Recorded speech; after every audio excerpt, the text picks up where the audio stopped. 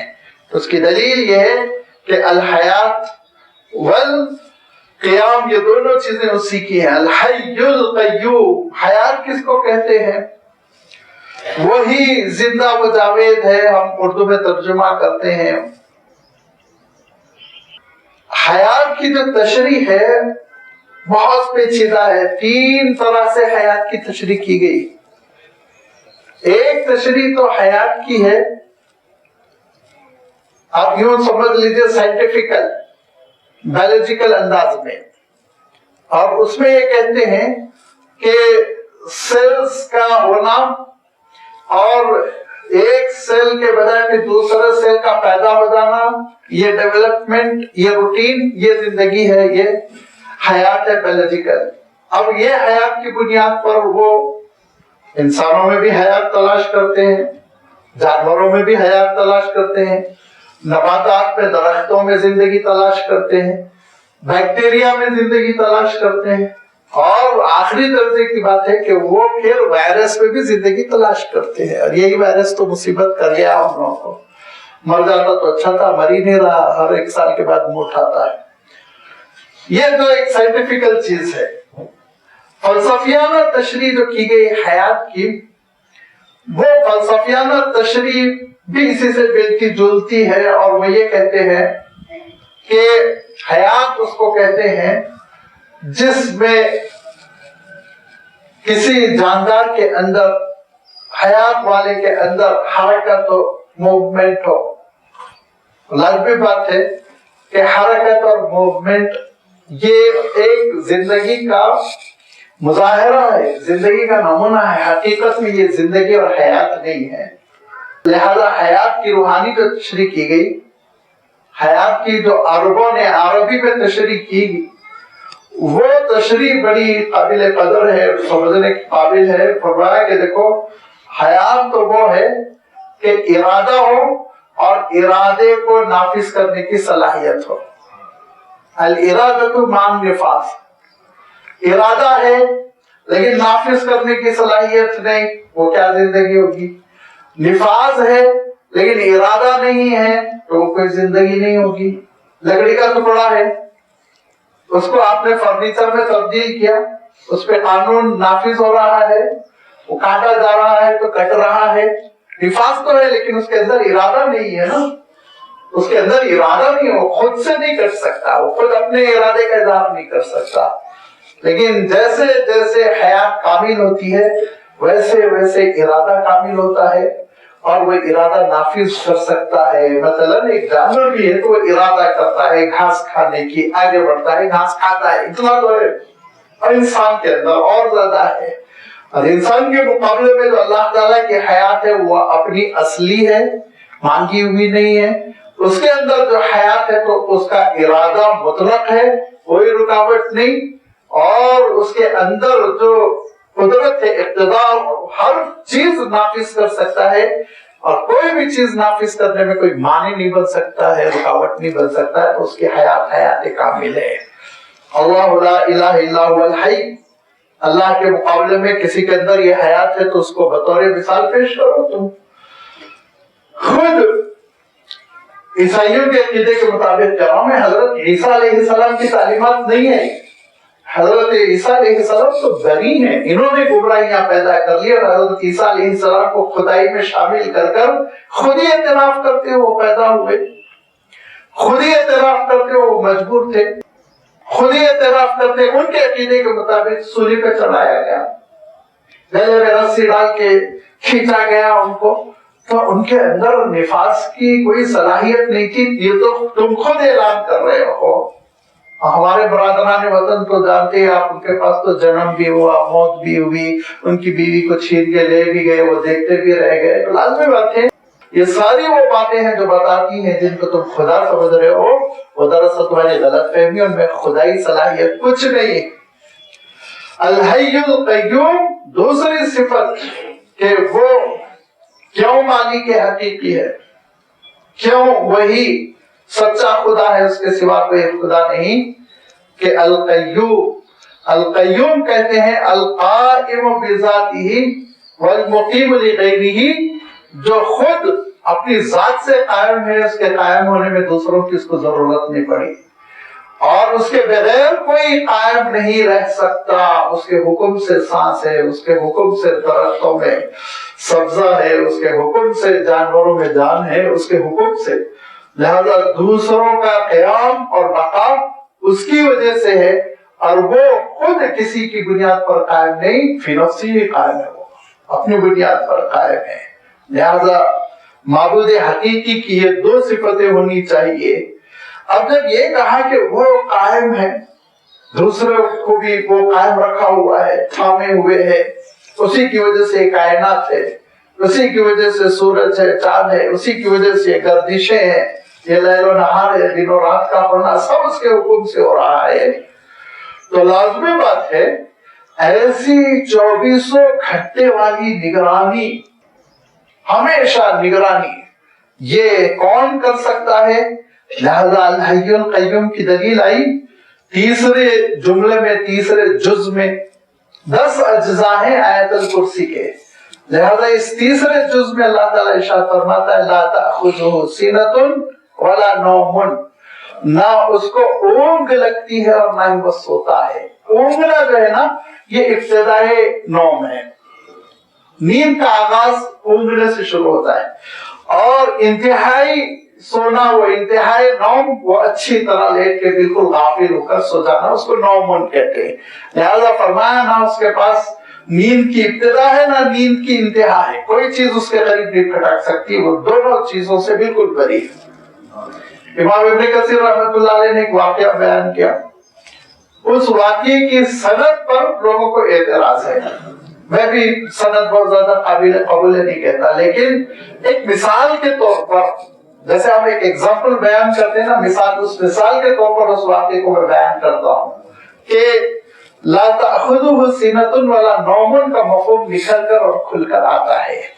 اور وہ یہ ہے کہ حضرت موسیٰ علیہ السلام نے اللہ تعالیٰ سے عرض کیا کہ مولا یہ سمجھ میں نہیں آتا، یہ کائنات اتنی عظیم الشان کائنات اور آپ نگہبان، تو کبھی تو تھکن محسوس ہوتی ہوگی، اس کائنات سے آپ غافل ہوتے ہوں گے.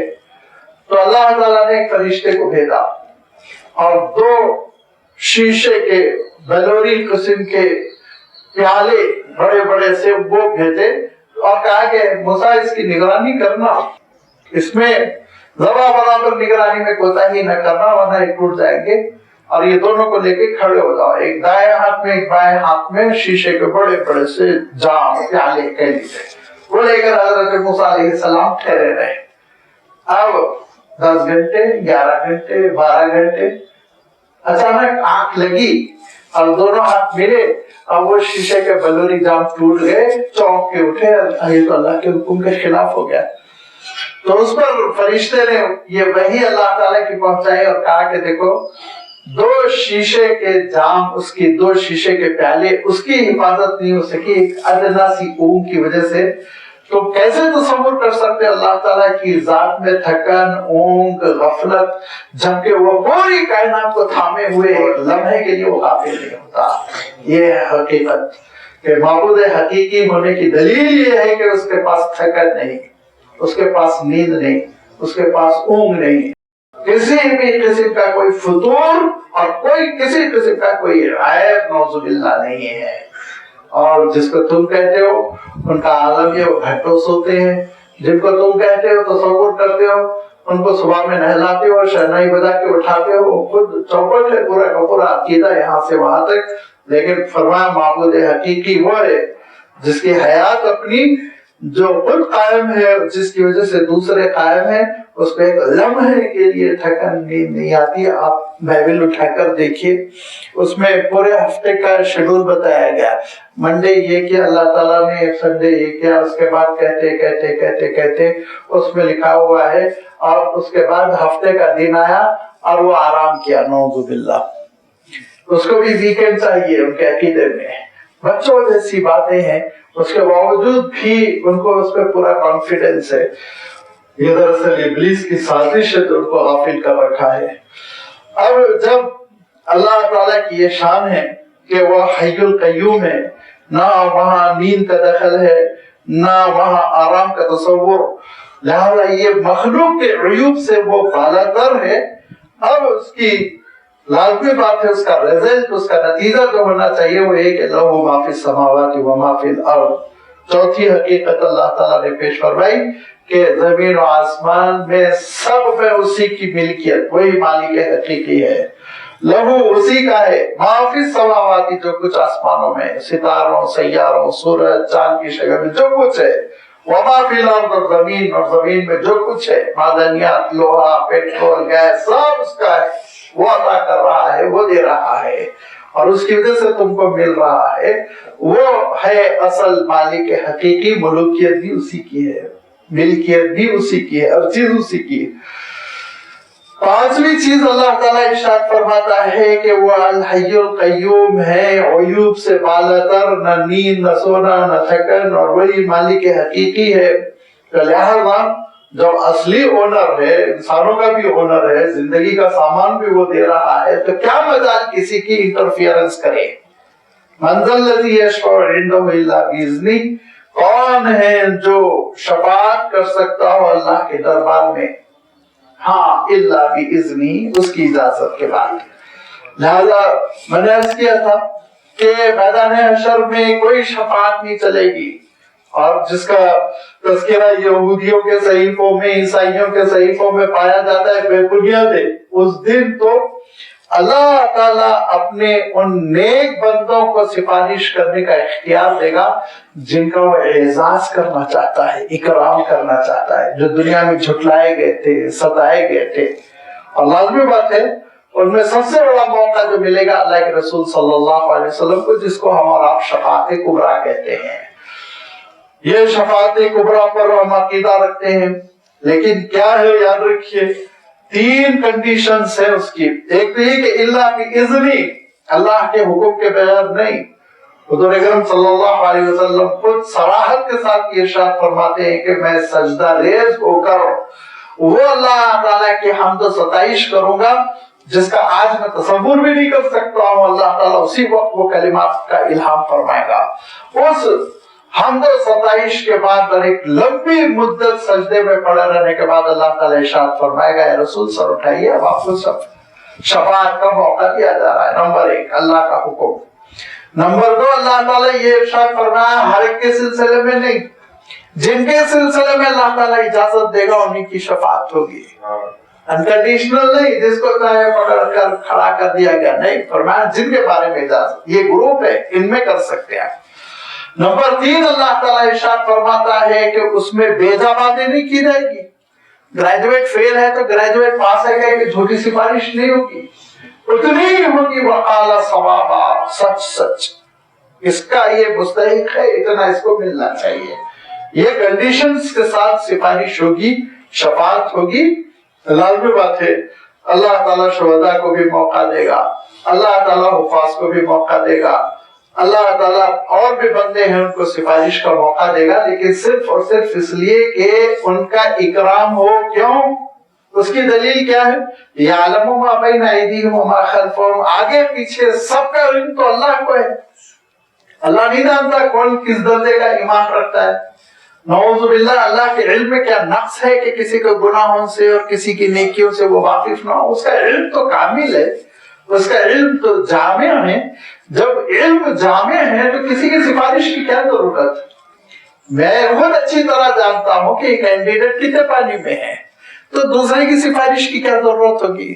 ناواقف رہو تب سفارش کام آتی ہے نا. کوئی کہہ سکتا ہے کہ نہیں بھائی یہ اچھا ہے لڑکا، اس کو آپ آگے بڑھائیے. اللہ تعالیٰ نے قرآن مجید میں ارشاد فرمایا کہ دیکھو اچھی چیزوں کی سفارش کرو، اس میں بخالت نہ کرو. من یشفع شفاعۃ حسنۃ یکن لہ نصیب منھا، تم کو ثواب ملے گا. کسی کا کام بنانے کے لیے کلمہ خیر کہنا اس کو کار ثواب قرار دیا گیا.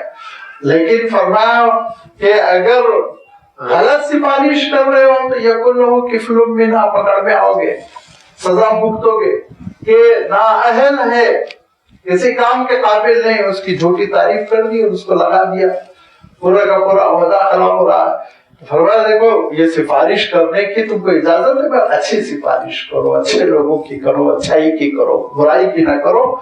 یہ اس لیے کہ حاکم کو جو عہدے پر ہے، پوسٹ پر ہے، جو حکمران ہے، اس کا علم جامع نہیں ہے، وہ نہیں جانتا نا پبلک میں کون اچھے ہیں کون برے.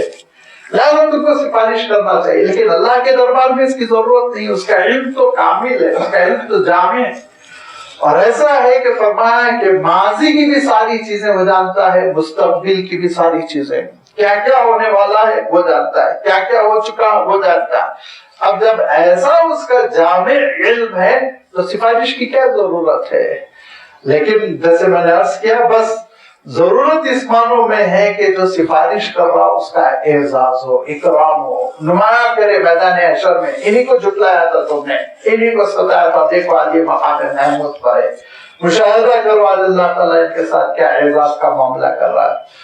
ورنہ تو بندوں کا عالم یہ ہے وَلَا يُحِيطُونَ بِشَيْءٍ مِّنْ عِلْمِهِ إِلَّا بِمَا شَاءَ، کہ اللہ تعالیٰ کے علم کا کوئی احاطہ نہیں کر سکتا مگر اتنا ہی جتنا اللہ تعالیٰ عطا کرے. اس حقیقت کو سمجھ لے تو جھگڑے ختم.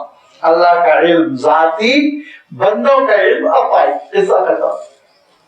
اللہ تعالیٰ کا علم ذاتی ہے، اس کا اپنا علم ہے، وہ حال، مستقبل، ماضی، پریزنٹ، فیوچر سب وہ جانتا ہے، کوئی علم میں کمی نہیں.